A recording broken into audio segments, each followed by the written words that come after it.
অনেক ভাইকে দেখতে পাচ্ছ, এই ভাইটা অনেক দূর থেকে এসছে আইডি ঠিক করার জন্য আমার বাড়িতে। তো প্রায় এখান থেকে মোটামুটি 16-17 কিলোমিটার হয়ে যাবে নাকি।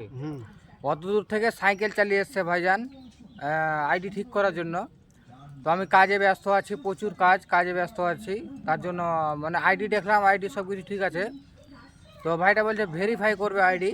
তো ভেরিফাইটা এখন করতে পারলাম না, কারণ এখন কাজে আমি ব্যস্ত আছি।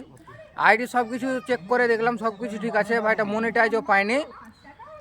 তো মনিটাইজ তো কোম্পানির হাতে, কোম্পানি যখন দেবে তার কোনো ঠিক নাই। তো ধৈর্য ধরে কাজ করতে হবে। তখন মানে ধৈর্য ধরে কাজ করলে কিন্তু কোম্পানি আইডি রিভিউ নেয়, রিভিউ থেকে চেক করে, আর চেক করে যদি আইডি সব কিছু ঠিকঠাক থাকে তাহলে দিয়ে দেয়। তো ভাইটা তো আইডি সব কিছু ঠিক আছে খালেক ভাইয়ের। তো খালেক ভাইকে একটু বেশি বেশি করে সাপোর্ট করো। আর কিন্তু আমি আবার আসবো খালেক ভাইয়ের কাছে। আর এখন আপাতত থাক এখান থেকেই। তো খালেক ভাই তুমি সবাইকে সাপোর্ট করে দিবা, আর আমার যত সাপোর্ট করো, আমিও সবাইকে সাপোর্ট করবো। আর আমার যত ফ্যান ফলোয়ার্স আছো ভাইকে সাপোর্ট করে দিও।